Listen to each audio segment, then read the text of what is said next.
शान्तकारं भुजङ्गशयनं पद्मनाभं सुरेशं विश्वधारं गगनसदृशं मेघवर्णं शुभांगं लक्ष्मीकान्तकमलनयनं योगिभिर्ध्यानगम्यं वन्दे विष्णु भवभयहरं सर्वलोकैकनाथं। ॐ नमो नारायणाय नमः। ॐ नमो वासुदेवाय नमः। बोलो लक्ष्मीपति विष्णु भगवान की जय। अब आप सुनिए पापमोचनी एकादशी पर सुनी जाने वाली कथा। प्राचीन काल में चैत्रथ नाम का वन था। उस वन में अप्सराएं किन्नरों के साथ विहार किया करती थी। वहां पर सदैव ही वसंत का मौसम रहता था, अर्थात उस जगह पर हमेशा ही अनेक प्रकार के सुंदर पुष्प खिले रहते। कभी वहां पर गंधर्व कन्याएं विहार करती, कभी देवेंद्र आदि अन्य देवताओं के साथ क्रीड़ा करने के लिए आया करते। उसी वन में मेधावी नाम के भी एक तपस्वी ऋषि तपस्या में लीन रहते थे। वे ऋषि बड़े ही शिव भक्त थे। एक दिन मंजू घोषा नाम की एक अप्सरा ने उनको मोहित करके उनकी निकटता का लाभ उठाने की चेष्टा की। इसीलिए वह कुछ दूरी पर बैठी और वीणा बजाकर मधुर स्वर में गाने लगी। उसी समय शिवभक्त महर्षि मेधावी को कामदेव ने भी जीतने का प्रयास किया। कामदेव ने उस सुंदर अप्सरा के भ्रू का धनुष बनाया, कटाक्ष को उसकी प्रत्यंचा बनाई और उसके नेत्रों को मंजू घोषा अप्सरा का सेनापति बनाया। इस तरह से कामदेव अपने शत्रु भक्त को जीतने में तैयार हुआ। उस समय पर महर्षि मेधावी भी युवावस्था में थे। वे काफी हष्ट पुष्ट थे।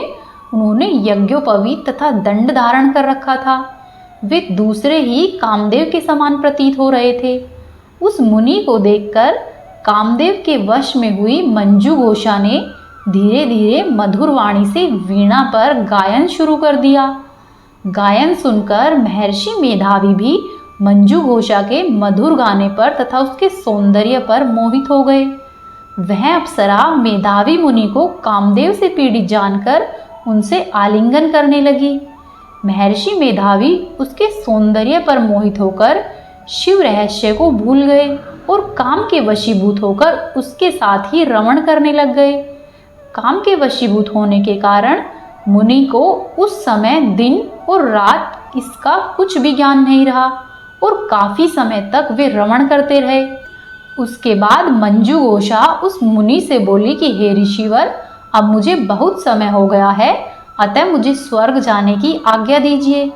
अप्सरा की बात सुनकर ऋषि ने कहा कि हे मोहिनी, संध्या को तो आई हो और अभी प्रातःकाल ही जाने की बात कर रही हो। ऋषि के ऐसे वचन सुनकर अप्सरा उसके साथ फिर से रमण करने लग गई। इसी प्रकार रमण करते हुए दोनों को बहुत समय बीत गया। मंजू घोषा ने फिर से एक दिन ऋषि से कहा कि हे विप्र, अब आप मुझे स्वर्ग जाने की आज्ञा दीजिए। मुनि ने इस बार भी वही कहा कि हे रूपसी, अभी ज्यादा समय व्यतीत नहीं हुआ है, तुम कुछ समय तक और ठहर जाओ। मुनि की यह बात सुनकर अप्सरा ने कहा कि हे ऋषिवर, आपकी रात तो बहुत लंबी है। आप स्वयं ही सोचिए कि मुझे आपके पास आए हुए कितना समय हो गया है। अब और ज़्यादा समय तक ठहरना उचित नहीं होगा। अप्सरा की यह बात सुनकर मुनि को समय का बोध हुआ और वह गंभीरतापूर्वक विचार करने लगा। तब उसे समय का ज्ञान हुआ कि उन्हें रमण करते हुए 57 वर्ष व्यतीत हो चुके हैं। उस समय उस अप्सरा को वह काल का रूप समझने लग गए। इतना समय भोग विलास में व्यर्थ चले जाने पर मुनि को बड़ा ही क्रोध आया। अब वह भयंकर क्रोध में जलते हुए उस तप का नाश करने वाली अप्सरा की तरफ भ्रकुटी तान कर देखने लगे। क्रोध से मुनि के अधर कांपने लगे और इंद्रियां बेकाबू होने लगी। क्रोध से थरथराते स्वर में मुनि ने उस अप्सरा से कहा कि मेरे तप को नष्ट करने वाली दुष्टा, तू महापापिन और बहुत ही दुराचारी है। तुझ पर धिक्कार है, अब तू मेरे श्राप से पिशाचिनी बन जा। मुनि के क्रोध से युक्त ऐसे श्राप को सुनकर वह अप्सरा पिशाचिनी बन गई। यह देखकर वह व्यथित होकर बोली कि हे ऋषिवर, अब मुझ पर क्रोध त्याग कर प्रसन्न होइए और कृपया करके यह बताइए कि इस श्राप का निवारण किस प्रकार से होगा। हे ऋषिवर, विद्वानों ने कहा है कि साधुओं की संगत अच्छा फल देने वाली होती है और आपके साथ तो मेरे बहुत से वर्ष व्यतीत हुए हैं। इसीलिए हे ऋषिवर, आप मुझ पर प्रसन्न होइए, अन्यथा लोग कहेंगे कि एक पुण्य आत्मा के साथ रहने पर भी मंजू घोषा को पिशाचिनी बनना पड़ा है। मंजू घोषा की इस प्रकार की बात सुनकर मुनि को अपने क्रोध पर अत्यंत ही ग्लानि हुई, साथ ही अपनी अपकीर्ति का भय भी हुआ। इसीलिए पिशाचिनी बनी हुई मंजू घोषा से मुनि ने कहा कि तूने मेरा बड़ा बुरा किया है, फिर भी मैं तुझे इस श्राप से मुक्ति का उपाय बतलाता हूँ। चैत्र माह के कृष्ण पक्ष की जो एकादशी है उसका नाम पाप मोचनी है। उस एकादशी का उपवास करने से तेरी पिशाचिनी की देह मुक्त हो जाएगी। ऐसा कहकर मुनि ने मंजू घोषा को व्रत का पूरा विधान समझा दिया और फिर मुनि स्वयं के पापों का प्रायश्चित करने के लिए अपने पिता ऋषि चवन्य के पास गए। चवन्य ऋषि ने अपने पुत्र मेधावी को देखकर कहा कि हे पुत्र, तुमने ऐसा क्या किया है कि जिससे तुम्हारे सभी तप नष्ट हो गए हैं, जिससे कि तुम्हारा समस्त तेज मलिन हो गया है। तब मेधावी मुनि ने लज्जा से अपना सिर झुका लिया और कहा कि हे पिताश्री, मैंने एक अप्सरा से रमण करके बहुत बड़ा पाप किया है। इस पाप के कारण संभवतः मेरा सारा तेज और मेरे तप नष्ट हो गए हैं। कृपया करके अब आप मुझे इस पाप से छूटने का कोई सरल उपाय बताइए। तब चवन्य ऋषि ने कहा कि हे पुत्र, तुम चैत्र माह के कृष्ण पक्ष की पापमोचनी एकादशी का व्रत करो और भक्ति पूर्वक श्रीहरि की पूजा करो व उपवास करो। ऐसा करने से तुम्हारे सभी पाप नष्ट हो जाएंगे। अपने पिता ऋषि च्यवन के वचन सुनकर मेधावी मुनि ने पापमोचनी एकादशी का व्रत विधि पूर्वक किया। उसके प्रभाव से उनके सभी पाप नष्ट हो गए। उधर मंजू घोषा अप्सरा भी पापमोचनी एकादशी का उपवास करने से पिशाचिनी की देह से छूट गई और फिर से अपने सुंदर रूप को पाकर स्वर्गलोक की ओर प्रस्थान कर गई। तब लोमस मुनि कहते हैं कि हे राजन, इस पापमोचनी एकादशी के प्रभाव से समस्त पाप नष्ट हो जाते हैं। इस एकादशी की कथा के सुनने अथवा पढ़ने से 1000 गोदान करने का फल प्राप्त होता है।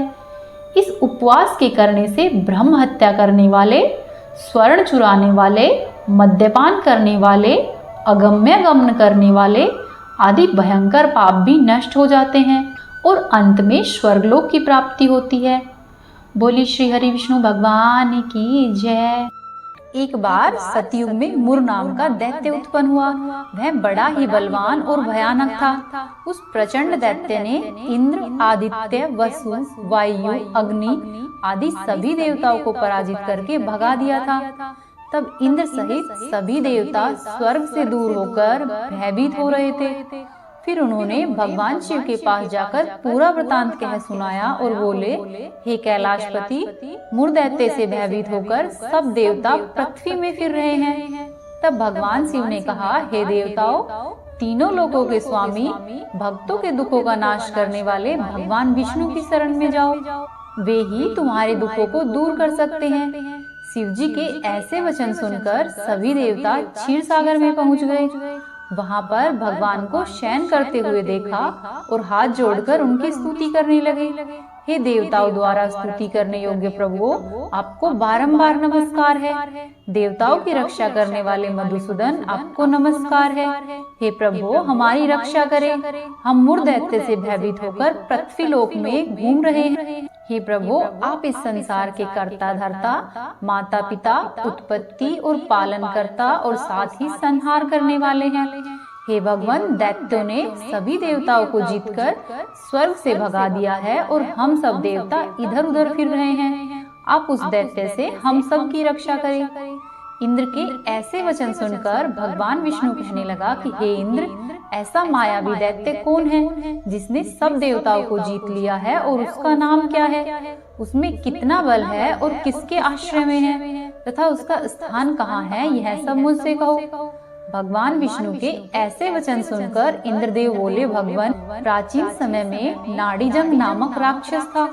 उसके महापराक्रमी और लोक विख्यात मुर नाम का एक पुत्र हुआ।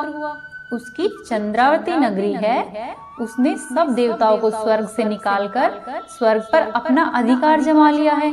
उसने इंद्र, अग्नि, वरुण, यम, वायु, ईश, चंद्रमा इत्यादि सबके स्थान पर अपना अधिकार कर लिया है।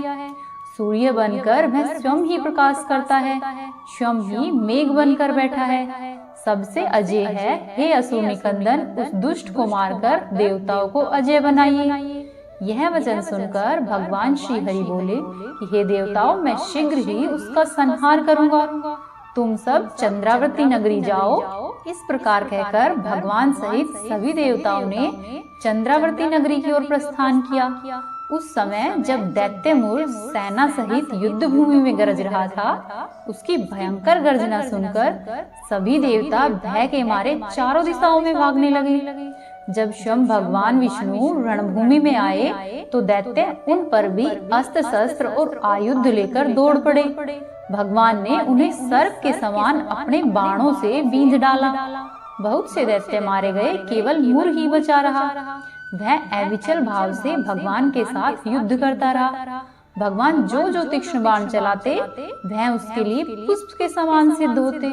उसका शरीर छिन्न भिन्न हो गया, किंतु वह लगातार ही युद्ध करता रहा। दोनों के बीच फिर मल्ल युद्ध शुरू हो गया। 10,000 वर्षों तक उन दोनों के मध्य लगातार युद्ध चलता रहा, किंतु मुर नहीं हारा। थककर भगवान बद्रिकाश्रम में चले गए। वहां पर हेमवती नाम की सुंदर गुफा थी। उसमें विश्राम करने के लिए भगवान विष्णु उसके अंदर प्रवेश कर गए। यह गुफा 12 योजन लंबी थी और उसका एक ही द्वार था। भगवान विष्णु वहां पर योग निद्रा की गोद में सो गए। मुर भी भगवान को ढूंढते ढूंढते पीछे आ गया और भगवान को सोया हुआ देखकर उनको मारने के लिए तैयार हुआ।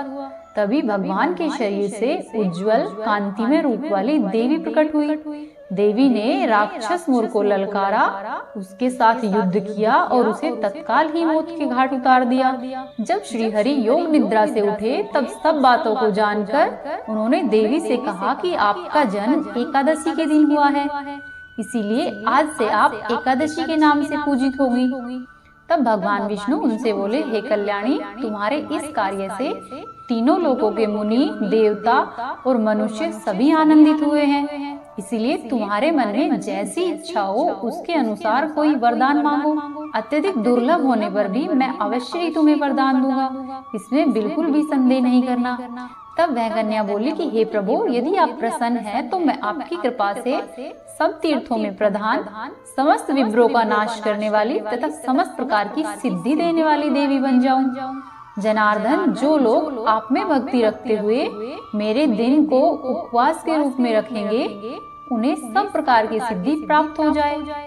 हे माधव, जो लोग दिन भर उपवास करके अथवा निराहार रहकर या फिर एक वक्त भोजन करके मेरे व्रत का पालन करें, आप उन्हें धन, धर्म और मोक्ष प्रदान कीजिए। तब भगवान विष्णु बोले, हे कल्याणी, तुम जो कुछ कहती हो सब कुछ वैसा ही होगा। ऐसा सुनकर एकादशी माता अत्यधिक ही प्रसन्न हुई। जो मनुष्य एकादशी को उपवास करता है वह वैकुंठ धाम में, जहाँ पर साक्षात भगवान विष्णु रहते हैं, वहाँ जाता है। जो भी मनुष्य एकादशी का महात्म्य पाठ करता है उसे सहस्त्र गोदानों के जितना पुण्य प्राप्त होता है। बोलिए एकादशी माता की जय, बोलिए विष्णु भगवान की जय। अब आप सुनिए राजा धर्मकीर्ति की एकादशी व्रत में सुनी जाने वाली कथा। गालव मुनि का भद्रशील नाम का एक पुत्र था। भद्रशील ने छोटी उम्र से ही एकादशी व्रत का पालन करना शुरू कर दिया था। मुनि ने उन्हें ऐसा करने के लिए कभी नहीं कहा। एक बार मुनि ने भद्रशील से पूछा कि उन्हें इस व्रत को करने के लिए किसने कहा है। तब भद्रशील ने कहा कि मैं कई जन्मों से यह व्रत करता आ रहा हूँ। आमतौर पर किसी को भी पिछला जन्म याद नहीं रहता। जब तक आप माँ के गर्भ में होंगे तब तक आपको अपना पिछले जन्मों की याद रहेगी, लेकिन जन्म से ठीक पहले ही यह सारी स्मृति खत्म हो जाती है। लेकिन भद्रशील को अपने पिछले जन्म की याद उस समय भी थी। यह एकादशी व्रत की शक्ति थी जिसका वह पालन किया करता था। फिर भद्रशील गालव मुनि से बताता है कि मैं पिछले जन्म में धर्मकीर्ति नाम का राजा था। धर्मकीर्ति बहुत ही क्रूर था, उसे कोई भी पसंद नहीं करता था। ऐसा कोई पाप नहीं था जो धर्मकीर्ति ने नहीं किया हो। एक बार वह अपने सैनिकों के साथ शिकार पर गया। उसने एक हिरण को देखा और अपने सैनिकों को उस हिरण को चारों ओर से घेरने के लिए कहा। राजा ने कहा कि जो भी कोई इस हिरण को भागने देगा उसका पूरा परिवार मार डाला जाएगा। हिरण ने यह सुना और सोचा कि बेचारे सैनिक, मैं उनमें से किसी को कुछ भी नहीं होने दूंगा। हिरण राजा के पास से निकल भागा।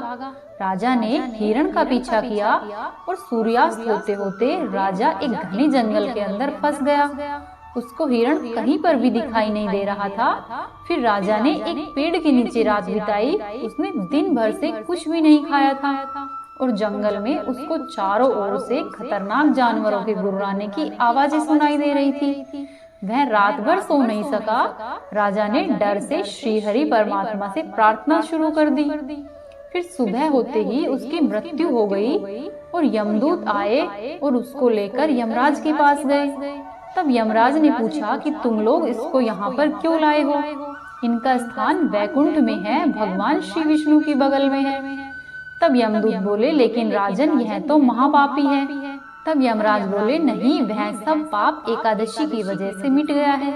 अब ये पवित्र है। इसकी जिस दिन मृत्यु हुई थी वह दिन एकादशी का दिन था।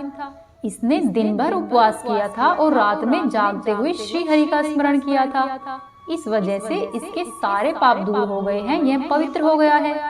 फिर यमराज ने स्वयं ही एक स्वर्ण रथ को बुलाया और राजा को वैकुंठ में भेज दिया। इस तरह से भद्रशील ने अपने पिछले जन्म की कथा गालव मुनि को सुनाई और गालव मुनि ने पृथ्वी पर सब लोगों को इस व्रत के बारे में बताया। बोले विष्णु भगवान की जय, बोले एकादशी माता की जय। अब आप सुनिए एक राजा और उसकी बेटियों की कहानी। एक बार एक राज्य में एक राजा रहा करता था।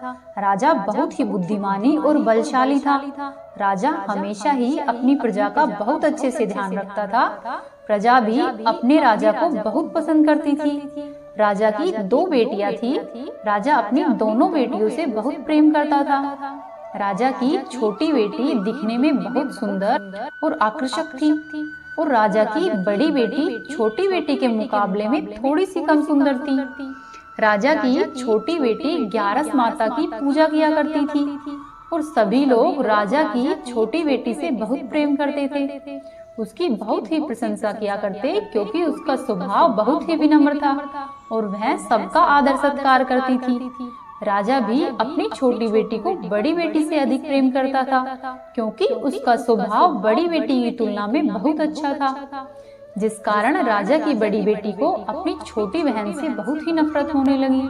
राजा की दोनों बेटियां जब बड़ी हो गई तब एक पड़ोसी राज्य में रहने वाला राजकुमार राजा की बड़ी बेटी के लिए रिश्ता लेकर आया। लेकिन जैसे ही उस राजकुमार की नजर राजा की छोटी बेटी पर पड़ी तो वह राजकुमार राजा की छोटी बेटी पर मोहित हो गया और उससे पहली नजर का प्रेम कर बैठा।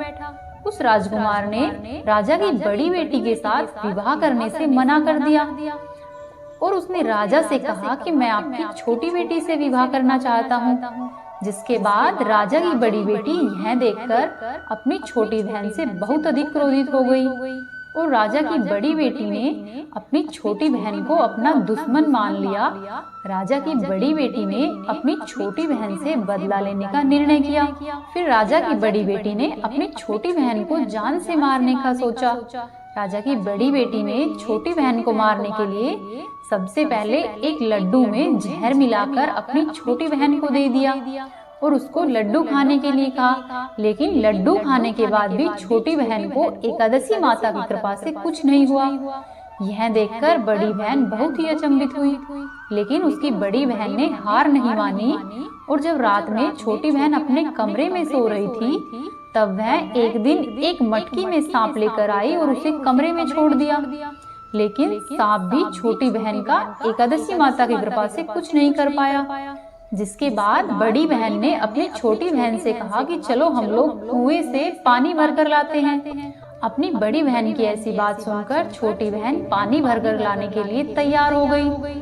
बड़ी बहन जब छोटी बहन को पानी भरने के बहाने कुएं के पास लेकर आई और उसने अपनी छोटी बहन को कुएं में धक्का दे दिया, लेकिन छोटी बहन को एकादशी माता की कृपा से तब भी कुछ नहीं हुआ, क्योंकि हर बार ग्यारस माता उसकी रक्षा कर रही थी। उधर बड़ी बहन अपने सभी प्रयासों के बाद असफल हो रही थी, जिससे वह और अधिक क्रोधित होती जा रही थी। फिर उसने अपनी छोटी बहन के पास जाकर उससे खुद ही पूछ लिया कि मेरी छोटी बहन, तुमको पता है भगवान ने सबकी मृत्यु एक निश्चित समय पर लिखी है, और तुम्हारी मृत्यु कैसे होगी क्या तुम यह जानती हो? तब छोटी बहन बोली कि हाँ, मैं तो जानती हूँ कि मेरी मृत्यु कैसे होगी। छोटी बहन से यह सुनकर बड़ी बहन बहुत ही प्रसन्न हुई और कहने लगी कि तुम मुझे बताओ, तुम्हारी मृत्यु का राज क्या है? तब छोटी बहन ने अपनी बड़ी बहन से कहा कि मेरी मृत्यु तो एक तोते में है। जो तोते के गले में एक हार है, उससे मेरी मृत्यु होगी। जब तक कोई भी व्यक्ति तोते को मारकर वह हार अपने गले में पहनेगा तो मैं मूर्छित हो जाऊंगी, और जैसे ही उस हार को वह अपने गले से उतार देगा मैं वापस ही जीवित हो जाऊंगी। अपनी छोटी बहन की मृत्यु का राज जानकर बड़ी बहन बहुत ही खुश हुई।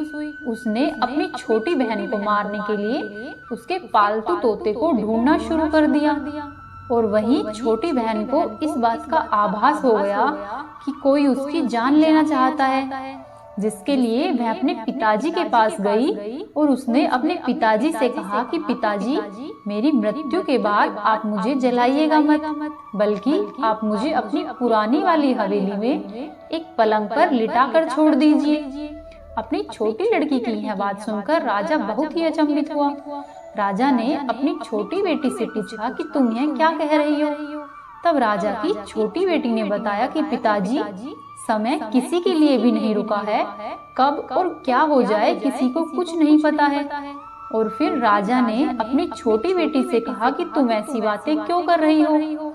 2-3 दिन में तो तुम्हारा विवाह है। लेकिन छोटी बेटी ने अपने पिताजी को ऐसा करने के लिए मजबूर किया और राजा से वचन ले लिया। राजा ने भी अपनी छोटी बेटी की बात को स्वीकार कर लिया, और 2-3 दिन बाद जब शादी का समय आया तब राजकुमार बारात लेकर राजा के घर आया, और राजकुमार और राजा की छोटी बेटी का विवाह शुरू हो गया। लेकिन जैसे ही राजा की छोटी बेटी राजकुमार के साथ फेरे लेना शुरू करती है तो उसकी बड़ी बहन अपनी छोटी बहन के कमरे में जाकर उसके तोते को पकड़ लेती है और उसको जान से मार देती है, और तोते के गले में जो हार था उसको अपने गले में पहन लेती है। जैसे ही बड़ी बहन उस हार को अपने गले में पहनती है तो उधर छोटी बहन 3.5 ही फेरे ले पाती है और वहीं पर बेहोश होकर गिर जाती है। जिसके बाद राजा ने बड़े बड़े हकीमों को बुलवाया और अपनी छोटी बेटी का इलाज करने के लिए कहा। राजा की बात सुनकर वैद्य ने छोटी बेटी को जब ठीक से चेक किया तो राजा को बताया कि आपकी बेटी ना तो जीवित है और ना ही मरी हुई है। यह मैं पहली बार देख रहा हूँ। राजा ने वैद्य और हकीम को यह बात बाहर बताने से मना कर दिया और उनको कहा कि अगर तुमने यह बात किसी को बताई तो हम तुम्हें फांसी दे देंगे। राजा ने फिर अपनी छोटी बेटी को पुराने महल में ले जाकर एक पलंग पर लेटा दिया और वहाँ पर कुछ सैनिकों को तैनात कर दिया और राजा वापस अपने महल पर आ गया। राजा की बड़ी बेटी अपने पिताजी के पास आई और कहने लगी कि पिताजी, अगर ये शादी संपन्न नहीं हुई तो आपकी इज्जत का क्या होगा? आप कहे तो मैं आपकी इज्जत बचाने के लिए राजकुमार से शादी करने को तैयार हूँ। जिसके बाद राजा ने अपनी बड़ी बेटी की बात मान ली और राजा ने बड़ी बेटी को छोटी बेटी के कपड़े पहनाकर मंडप में भेज दिया। लेकिन राजकुमार उसे पहचान गया कि यह राजा की छोटी बेटी नहीं बल्कि बड़ी बेटी है और राजकुमार ने शादी करने से मना कर दिया। तो सभी लोगों ने राजकुमार को विवश करके राजा की बड़ी बेटी से उसका विवाह संपन्न करा दिया। जिसके बाद राजकुमार राजा की बड़ी बेटी को अपने महल में ले गया। राजकुमार राजा की बड़ी बेटी से न तो बात करता था और न ही उसे पसंद करता था और ना ही उसके आसपास भटकता था। और राजकुमार ने यह फैसला लिया कि वह अपनी प्रेमिका को ढूंढ कर ही रहेगा और यह जानकर ही रहेगा कि उसके साथ आखिर ऐसा क्या हुआ था। एक दिन राजकुमार अपने घोड़े पर सवार होकर राजा के पुराने महल के पास पहुंच गया, जहां पर उसने कुछ सैनिकों को देखा। महल के पास पहुंचकर राजकुमार ने जब महल को ध्यान से देखा तो वह समझ गया कि यह तो हमारे ससुर जी का महल है। तब राजकुमार ने सैनिकों से पूछा कि तुम लोग यहाँ पर क्या कर रहे हो और इस महल के अंदर उस पलंग पर कौन लेटा है। जिसके बाद सैनिकों ने बताया कि यहाँ पर राजा की छोटी बेटी लेटी है। यह सुनकर राजकुमार अत्यधिक प्रसन्न हुआ और आश्चर्यचकित भी हुआ। वह तुरंत ही अपनी प्रेमिका के पास पहुंच गया और उसकी सेवा करने लगा। जैसे ही रात हुई तो राजा की छोटी बेटी उठकर खड़ी हो गई। राजकुमार यह देखकर बहुत खुश हो गया और उसने अपनी प्रेमिका से पूछा कि तुम यहाँ पर क्या कर रही हो, तुम मेरे साथ घर पर चलो। तब राजा की छोटी बेटी ने राजकुमार को सारी बातें बता दी कि मेरी जान एक तोते में बसी थी और मैंने यह बात सिर्फ अपनी बड़ी बहन को बताई थी और मुझे पता है कि उसने ही मुझे मारने का प्रयास किया है। उसके पास एक हार है जिसको वह सुबह पहन लेती है और रात में उतार देती है। जब तक वह हार को पहन लेती है तब तक मैं मूर्छित रहती हूँ और जैसे ही वह हार को उतार देती है तो मैं जीवित हो जाती हूँ और जब तक मेरी बड़ी बहन के पास वह हार है तब तक मैं ऐसे ही जीवित और मूर्छित होती रहूंगी। अगर मेरी बड़ी बहन के पास से जो हार वह मेरे हाथ में लग जाए तो मैं हमेशा के लिए जीवित हो जाऊंगी। राजकुमार यह सब सुनकर राजा की छोटी बेटी के पास रहने लगा और उसने अपने बचे हुए सारे फेरे उसके साथ वहीं पर ले लिए। देखते ही देखते कुछ समय में राजा की छोटी बेटी और राजकुमार की पत्नी पेट से हो गई। एक दिन राजकुमार को किसी काम से बाहर जाना पड़ा। तब छोटी बहन के पेट में बहुत तेज दर्द होने लगा, जिसके बाद उसने ग्यारस माता का आह्वान किया। ग्यारस माता वहां पर प्रकट हुई और ग्यारस माता ने अपनी भक्ति का दर्द दूर किया और उसको एक पुत्र रत्न की प्राप्ति हुई। फिर वहीं पर अचानक से राजकुमार आ गया। राजकुमार ने जब ग्यारस माता को देखा तो वह अचंभित रह गया और उसने तुरंत ही माता को प्रणाम किया और ग्यारस माता ने राजकुमार से कहा कि जब तुम्हारा पुत्र 5 वर्ष का हो जाए तो तुम अपनी पत्नी का हार इसको लाकर इसके गले में डाल देना। और देखते ही देखते समय व्यतीत हुआ और राजकुमार और राजा की छोटी बेटी का पुत्र 5 वर्ष का हो गया। तो राजकुमार अपने बेटे से कहता है कि बेटा मैं कुछ काम से बाहर जा रहा हूँ, तुम अपनी माता का ध्यान रखना। ऐसा कहकर राजकुमार वहाँ से चला गया। जब वह राजकुमार बाहर निकला तो बड़ी बहन के सैनिकों ने उसे देख लिया और जाकर बड़ी बहन को सारी बात बता दी। उसके बाद बड़ी बहन ने अपनी छोटी बहन के पुत्र को वहाँ से उठवा लिया और उसको मरवा दिया। राजा की छोटी बेटी के पुत्र के 2 टुकड़े करवा दिए। पहला टुकड़ा चक्की के पास छुपा दिया और दूसरा टुकड़ा उस बड़ी बेटी ने अपने पलंग के नीचे रखवा लिया। अब ग्यारस माता भिखारी का रूप लेकर आती है और एक भिखारी का रूप रखकर बड़ी बहन के पास जाती है और उससे भिक्षा मांगने लगती है। बड़ी बहन अपने नौकरों से कहती है कि जाकर भिक्षा दे दो, लेकिन जैसे ही नौकर ग्यारस माता को भिक्षा देने के लिए आते हैं तो माता उन्हें मना कर देती है और कहती है कि मैं तो तुम्हारी महारानी से ही भिक्षा लूंगी। जिसके बाद बड़ी बहन स्वयं ही भिक्षा देने के लिए माता के पास आती है। तब माता एक बिल्ली का रूप लेकर उसके कमरे में चली जाती है और वहां पर छोटी बेटी के पुत्र के दोनों टुकड़ों को लेकर आपस में जोड़ देती है और उसे जीवित कर देती है और उसके पुत्र को लेकर वहां से चली जाती है। फिर राजकुमार अपने बेटे को लेकर बड़ी बहन के पास आता है और उससे कहता है कि तुम इसका ध्यान रखना, अगर तुम इस बच्चे का अच्छे से ध्यान रखोगी तब मैं तुमसे अच्छे से बात करूंगा। एक दिन वह राजकुमार अपने बेटे से कहता है कि तुम अपनी माँ का गले का हार रानी से मांग लो। जिसके बाद राजकुमार का लड़का उससे कहता है कि मम्मी मुझे तुम्हारा हार चाहिए जो तुमने गले में पहना है। यह सुनकर बड़ी बहन बहुत ही क्रोधित होती है, पर उसको याद आता है कि राजकुमार ने कहा है अगर मैं इस बच्चे का ध्यान अच्छे से रखूंगी तो वह मुझसे बात करेंगे। जिसके कारण वह उस हार को उस बच्चे को दे देती है और वह तुरंत ही हार ले जाकर अपने पिताजी को देता है।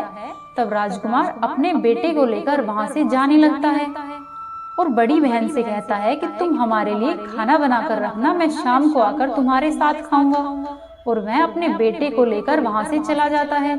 जिसके बाद वह राजा के पास जाता है और उससे बड़ी बहन की सारी करतूतें बता देता है। राजा अपनी बड़ी बेटी की यह करतूत सुनकर बहुत ही क्रोधित होता है और अपनी परवरिश पर ही दोष देने लगता है। राजकुमार को अपनी छोटी बेटी के साथ रहने के लिए आदेश देता है और फिर राजकुमार अपने पुत्र और छोटी बेटी के साथ सुखपूर्वक रहने लग जाता है। इस तरह से एकादशी माता की कृपा से उसका परिवार बहुत ही खुशहाल और सुखपूर्वक रहता है। बोलिए माँ एकादशी की जय, बोलिए विष्णु भगवान की जय। उम्मीद है आपको आज की कथाएं पसंद आई होगी। वीडियो अच्छी लगी तो वीडियो को लाइक करें, चैनल को सब्सक्राइब करें और वीडियो को अवश्य ही शेयर करें।